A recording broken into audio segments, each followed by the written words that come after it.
Assalamualaikum warahmatullahi wabarakatuh. Perkenalkan, nama saya Helmi Iskandar. Nomor induk mahasiswa saya adalah 3220417. Saya merupakan mahasiswa Sekolah Tinggi Teknologi Indonesia STTI Tanjung Pinang. Di sini saya ingin memaparkan tugas mata kuliah proses bisnis berbasis elektronik dengan materinya analisis SWOT website Sekolah Tinggi Teknologi Indonesia STTI Tanjung Pinang yang akan di web up menjadi e-commerce website dengan dosen pembimbing Wan Hendra Manihuruk MSI.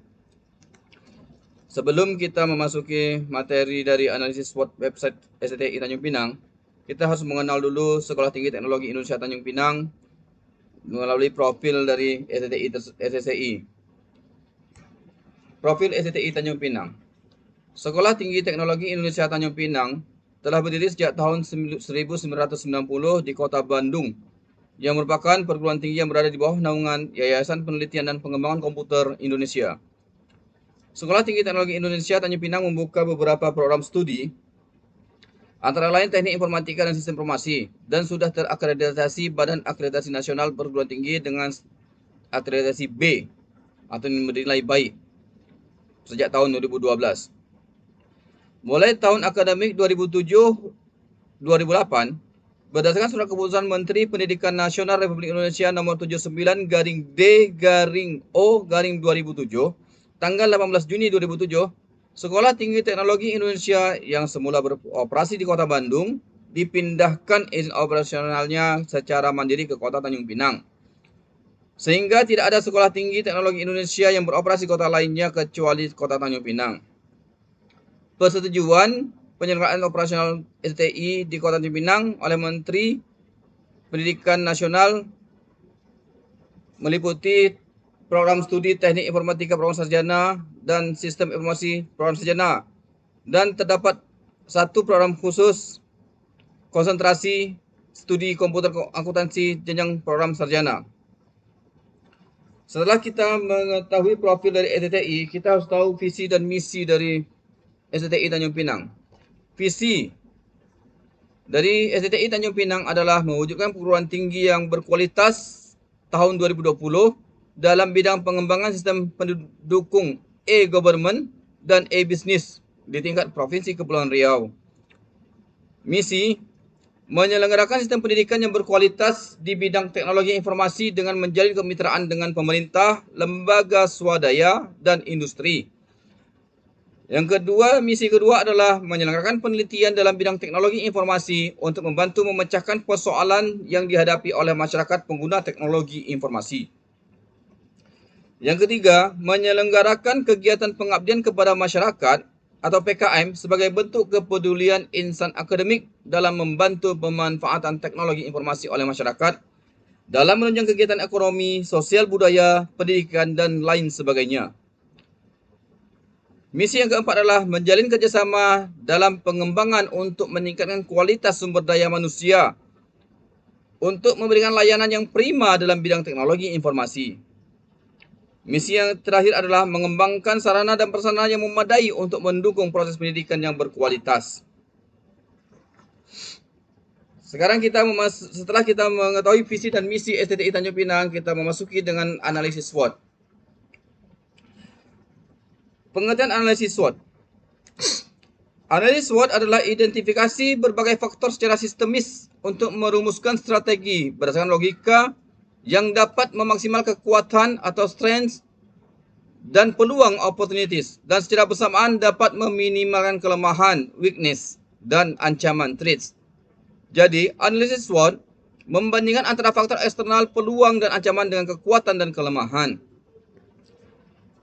Strength, kekuatan,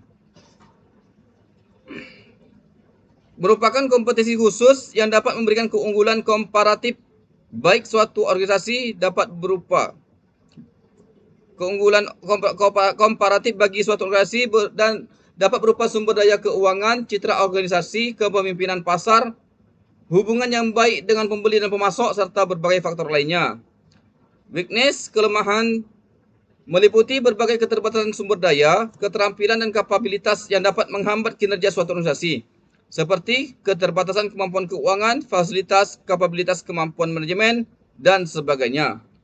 Opportunities atau peluang merupakan berbagai situasi atau kecenderungan yang penting yang dapat menguntungkan organisasi seperti perubahan peraturan pemerintah, perubahan situasi persaingan maupun perubahan teknologi. Yang kelima adalah threat. Threat ini merupakan ancaman atau situasi penting yang tidak menguntungkan suatu organisasi yang dapat mengganggu posisi organisasi saat ini maupun di masa yang akan datang. Iklim perekonomian dan politik, perubahan demografi, serta masuknya pesaing baru dapat saja menjadi ancaman bagi keberhasilan suatu organisasi.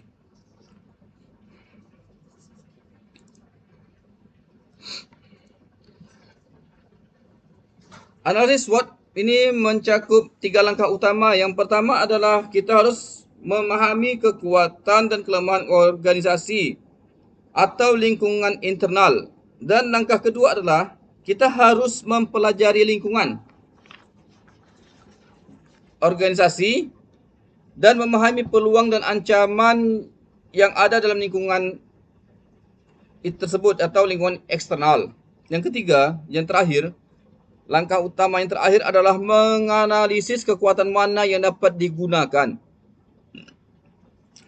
untuk mengambil keuntungan dari peluang yang khusus dan kelemahan mana yang membuat rawan pada saat menghadapi ancaman, sehingga dapat merencanakan strategi-strategi yang lebih baik.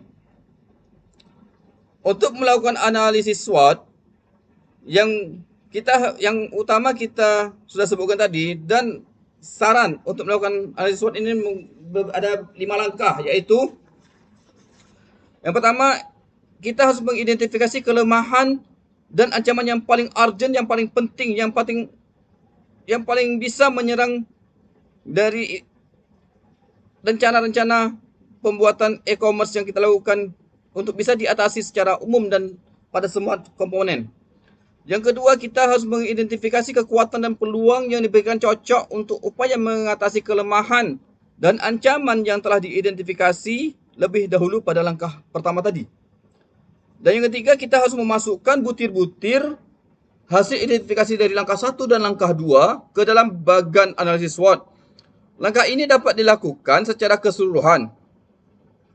Atau jika terlalu banyak butir-butir yang harus dipilih, maka kita pilih yang menjadi analisis SWOT untuk komponen proses, komponen masukan, proses, dan keluaran. Masukan tersebut termasuk mahasiswa, dosen, dan tenaga pendukung, kurikulum, sarana dan prasarana, pendanaan, dan lain sebagainya. Kalau kita mengkaji lebih jauh, bisa kita masukkan visi dan misi, sasaran, dan tujuan dari pendidikan tersebut.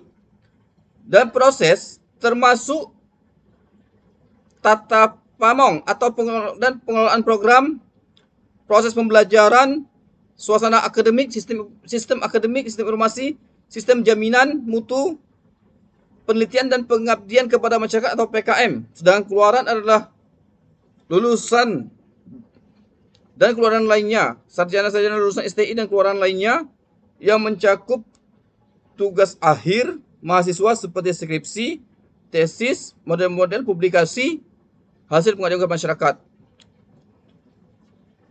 Setelah kita mendapatkan isu-isu strategis yang menjadikan kelemahan dan ancaman dan kekuatan dan peluang, serta kita sudah masukkan ke dalam butir-butir hasil identifikasi seperti langkah 1, langkah 2, langkah 3, maka sekarang kita masuki ke langkah 4, yaitu merumuskan strategi yang bisa direkomendasikan untuk menangani kelemahan dan ancaman, termasuk pemecahan masalah, perbaikan, dan pengembangan lebih lanjut.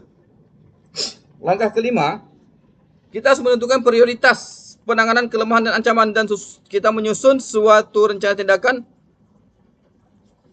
rencana aksi untuk melaksanakan program penanganan. Dan sekarang, beberapa hal yang penting yang kita harus perhatikan dalam analisis SWOT, yaitu sebagai pemaparan pertama dan penjelasan dari strength, kekuatan. Merupakan kekuatan-kekuatan yang kalau dikaji dalam perguruan tinggi STI itu kekuatan-kekuatan yang dimiliki oleh STI dalam program studi yang dapat didaya gunakan agar program studi dapat tumbuh dan berkembang serta unggul bersaing. Semakin mampu mengidentifikasi kekuatan, mengkuantifikasi kekuatan ini, maka hasil analisis SWOT kita akan semakin hebat dan bisa meningkatkan jumlah mahasiswa yang masuk ke STI. Weakness, kelemahan yang bisa menghambat adalah kelemahan-kelemahan yang dimiliki program studi yang harus diidentifikasikan, yang menjadikan tidak dapat tumbuh atau berkembang dan tidak mampu bersaing, kelemahan-kelemahan yang ada. Nah, semakin mampu kita mengkualifikasikan, mengkuantifikasikan atau mencari titik-titik kelemahan tersebut, maka analisa kita akan semakin bagus. Dan dari luar ini opportunities atau peluang adalah sebanyak mungkin peluang yang dapat diraih dan didaya gunakan agar program studi yang disajikan oleh STI dapat tumbuh dan atau berkembang dan mampu mengalahkan pesaing-pesaingnya. Semakin mampu mengkuantifikasikan peluang, maka semakin hebat analisa yang dilakukan.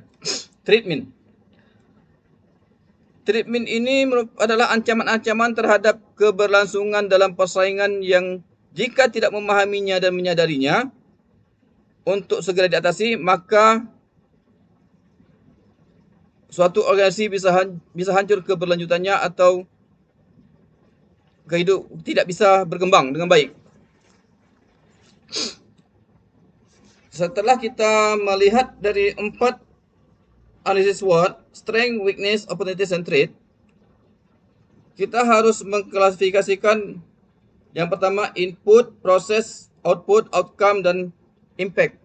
Input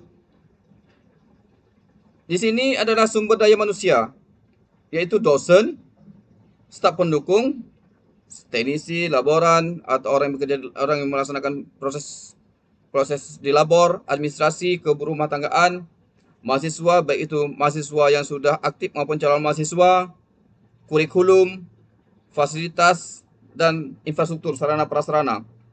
Yang proses itu adalah pembelajaran, suasana akademik, penelitian dan pengabdian kepada masyarakat itu adalah suatu proses. Output, keluaran dari STI ini, hasil akhir dari STI ini, yang pertama itu adalah jebolannya, yaitu sarjana yang lulusan STI. Selain itu adalah hasil penelitian dan hasil pengabdian kepada masyarakat, itu adalah suatu keluaran yang dimiliki oleh STI yang bisa dimasukkan ke dalam analisis SWOT. Outcome, persebaran lulusan.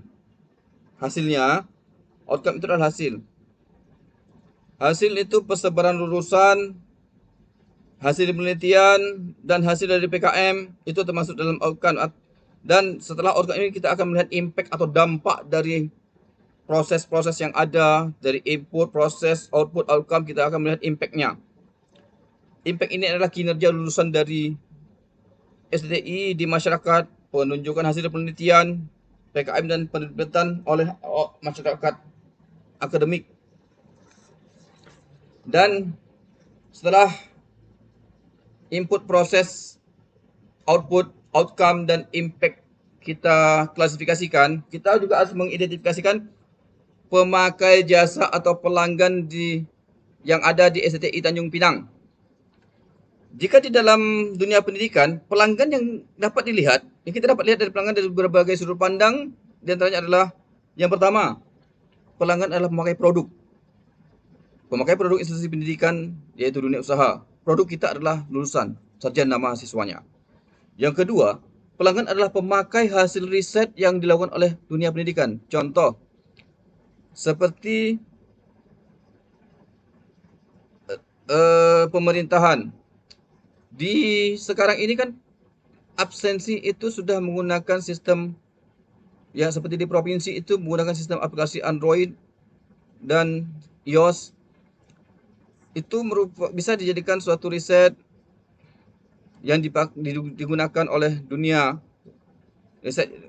pemerintahan. Kalau dunia pendidikan seperti pembuatan website,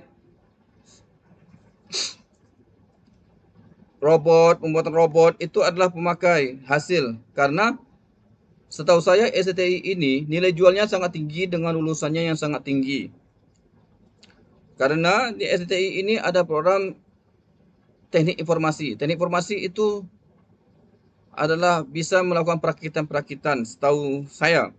Nah, dan pelanggan yang selanjutnya yang ketiga adalah yang jelas itu adalah mahasiswa.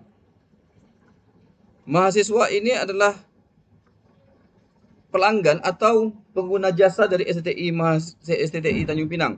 Dan yang keempat adalah calon atau peminat atau calon mahasiswa yang harus diberikan penjelasan tentang apa STTI Tanjung Pinang, visi misinya dan lain sebagainya.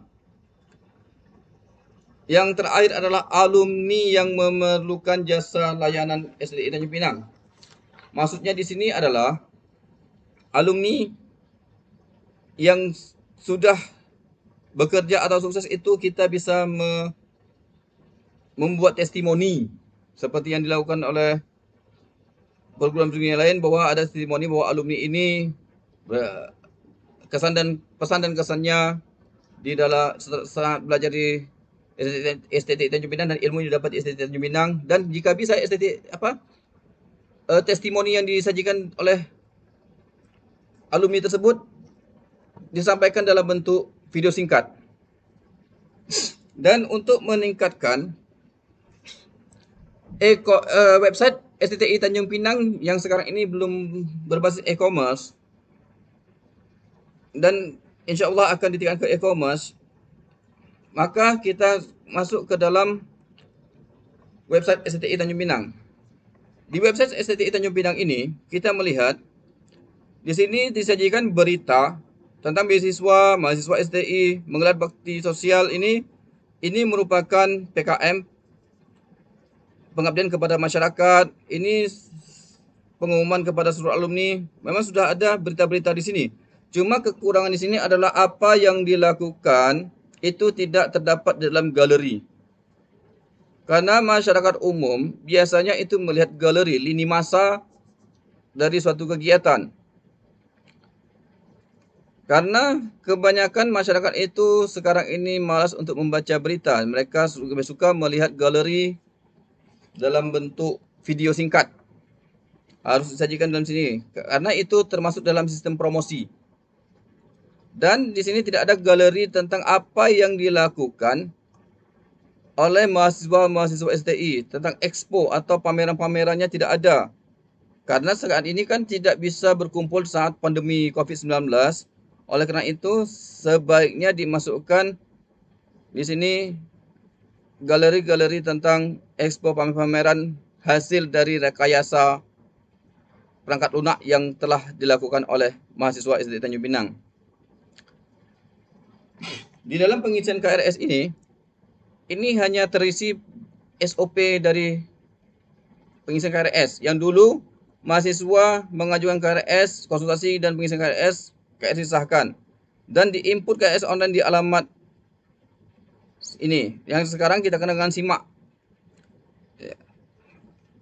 dan diarsipkan terakhir oleh akademik. Jika di website ini menyatakan pengisian KRS ini adalah SOP-nya dan untuk pengisian KRS dilaksanakan di aplikasi SIMAK. Di sini untuk pengisian KRS, kenapa tidak satu aplikasi ini bisa untuk mencantumkan aplikasi yang lainnya juga? Jadi tidak terlalu banyak membuka aplikasi. Terus di dalam penerimaan mahasiswa baru, biaya pendidikan ini menyajikan besaran pendidikan. Ini merupakan besaran biaya pendidikan yang ada di STTI Tanjung Pinang. Alur registrasi di STTI Tanjung Pinang pun sudah dimasukkan. SOP-nya, standar operasional prosedur untuk mendaftar di STTI Tanjung Pinang. Cuma kekurangannya di sini, untuk pendaftaran online, ini tidak ada. Jika sekarang memang sudah tertutup karena tidak ada pendaftaran mahasiswa baru, karena mahasiswa baru berdaftar pada bulan Juli. Ah, tidak ada pembayaran bersifat besaran jumlah saat pendaftaran online yang biasanya perguruan tinggi itu uang pendaftaran 200.000 itu di sini harus membayar, calon mahasiswa harus membayar ke bank atau ke kampus untuk bisa mendapatkan nomor untuk ujian, untuk mendapatkan status belangko pendaftaran.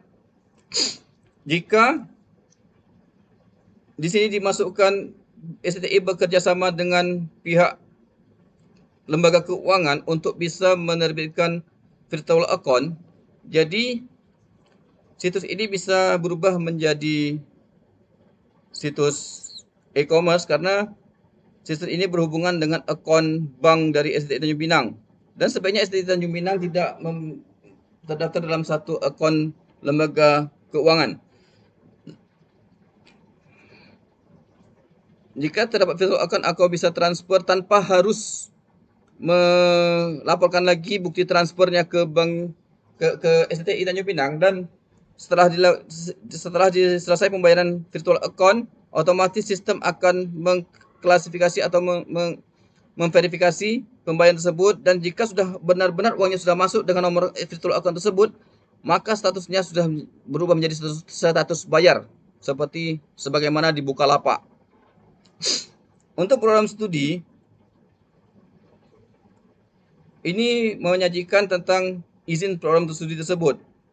Dan selain ini, kita bisa masuk ke dalam SIMAK, aplikasi SIMAK atau portal e-kampus.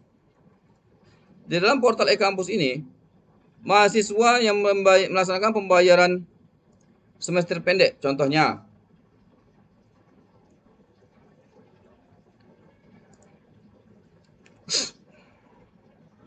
ini,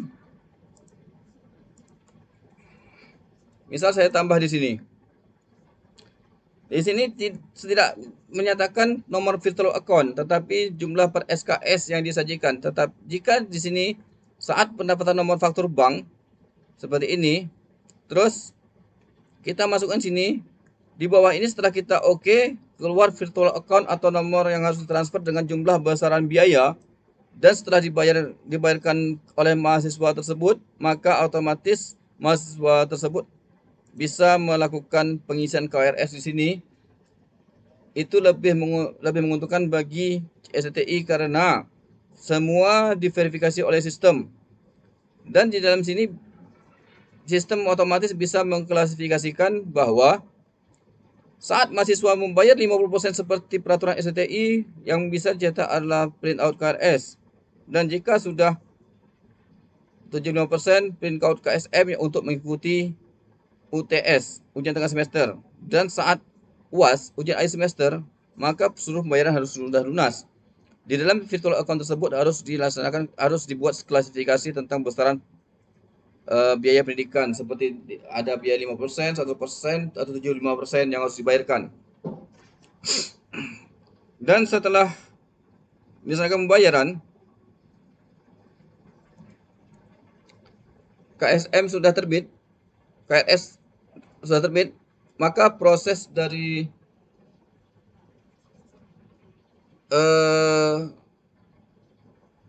e-commerce STI ini selesai. Dan selanjutnya kita akan membahas tentang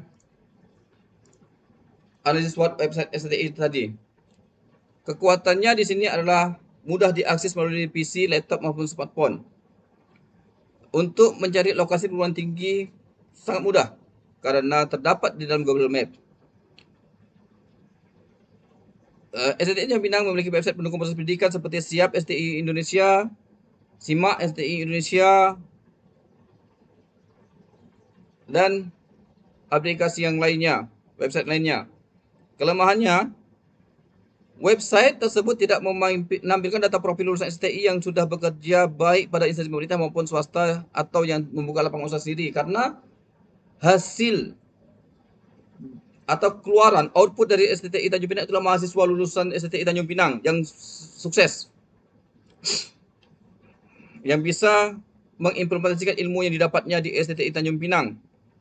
Jika dimasukkan testimoni tersebut seperti saya sebutkan di awal tadi, itu bisa menjadi nilai jual bagi SDT Tanjung Pinang.